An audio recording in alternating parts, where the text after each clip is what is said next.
ఇటీవల కేంద్ర ప్రభుత్వం నియోజకవర్గాలు పెరుగుతున్నాయని చెప్పేసి ఒక స్టేట్మెంట్ ఇచ్చింది. మన తెలంగాణ విషయానికి వద్దాం. 119 అసెంబ్లీ స్థానాలు కాస్త 60 నియోజకవర్గాలు పెరుగుతున్నాయి. ఆ పెరిగిన 60 నియోజకవర్గాలు కూడా మహిళలకు కేటాయించబోతున్నారు. లోక్సభ విషయానికి వస్తే 17 లోక్సభ స్థానాలు ఉన్నాయి. మరొక 9 అదనంగా పెంచబోతున్నారు. ఆ పెంచిన 9 స్థానాలు కూడా మహిళలకు కేటాయించబోతున్నారు. ఇప్పుడు నియోజకవర్గాల పునర్విభజన అనేది జనరల్ గా మనకి సోషల్ మీడియాలో వార్తలు వస్తున్నాయి. వరంగల్లో 10-12 నియోజకవర్గాలు ఉన్నాయి, అక్కడ 3 నియోజకవర్గాలు పెరుగుతాయని.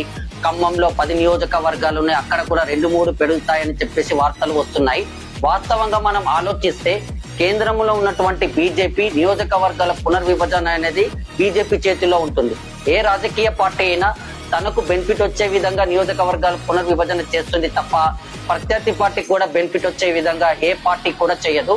జమ్మూ కాశ్మీర్ విషయానికి తీసుకుందాం. అక్కడ డీలిమిటేషన్ చేసింది బీజేపీ పార్టీ. జమ్మూలో 6 అసెంబ్లీ స్థానాలు పెంచితే కాశ్మీర్ లో 1 అసెంబ్లీ స్థానం పెంచింది. ఎందుకంటే జమ్మూలో హిందూ జనాభా ఎక్కువగా ఉంటుంది కాబట్టి, హిందూ ఓటర్స్ జనరల్ గా బీజేపీ ఓటు బ్యాంకు కాబట్టి అక్కడ గణనీయంగా సీట్లు పెంచింది. కానీ కాశ్మీర్ లో కేవలం ఒకే సీటు పెంచారు. కారణం అక్కడ ముస్లిం పాపులేషన్ ఉంటుంది, ముస్లిం బీజేపీ ఓటు బ్యాంకు కాదు. సో అదే విధంగా మన తెలంగాణ విషయానికి వస్తే బీజేపీ బలం ఎక్కువగా ఉండేది అర్బన్ ఓటర్స్. హైదరాబాద్, రంగారెడ్డి ఈ ఏరియాలలో ఎక్కువ సీట్లు పెంచే అవకాశాలు ఉంటాయి.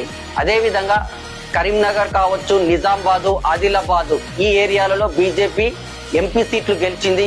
ఆదిలాబాద్ విషయానికి వస్తే ఎమ్మెల్యే సీట్లతో పాటు ఎంపీ సీట్లు కూడా గెలిచింది. అంటే ఇప్పుడు రాబోయే నియోజకవర్గాల పునర్విభజనలో బీజేపీ పార్టీ హైదరాబాద్, రంగారెడ్డి ఏరియాలోని 40 నియోజకవర్గాలు పెంచే అవకాశాలు ఉంటాయి. ఎందుకనంటే ఇక్కడ జనరల్ గా ఒక నియోజకవర్గాన్ని తీసుకుంటే 2 లక్షల ఓటర్లు ఉంటారు. అదే హైదరాబాద్, రంగారెడ్డిలో 6 లక్షల ఓటర్లు ఉన్న నియోజకవర్గాలు 4-5 ఉంటాయి. అక్కడ భారీగా నియోజకవర్గాలు పెంచే అవకాశం ఉంటుంది. అదే విధంగా హైదరాబాద్, రంగారెడ్డి చుట్టుపక్కల ప్రాంతాలైనటువంటి నల్గొండ కావచ్చు, మహబూబ్ నగర్, మెదక్ ఈ సరౌండింగ్ ప్రాంతాల్లో బీజేపీ ఎక్కువ సీట్లు పెంచే అవకాశాలు కనిపిస్తున్నాయి.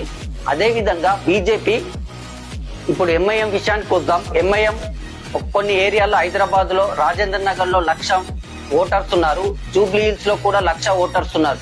ఎంఐఎం సంబంధించినటువంటి ముస్లిం ఓటు బ్యాంకు కాబట్టి ఆ 1,00,000 ఓటర్స్ ని పక్క నియోజకవర్గాలకు షిఫ్ట్ చేసి ఆ విధంగా ఎంఐఎం ప్రభావాన్ని కూడా తగ్గించే అవకాశాలు ఉంటాయి. అంటే బీజేపీ పార్టీ మొత్తం మీద హైదరాబాద్, రంగారెడ్డి చుట్టుపక్కల ఉన్నటువంటి ప్రాంతాల్లోనే సీట్లు పెంచుతుంది.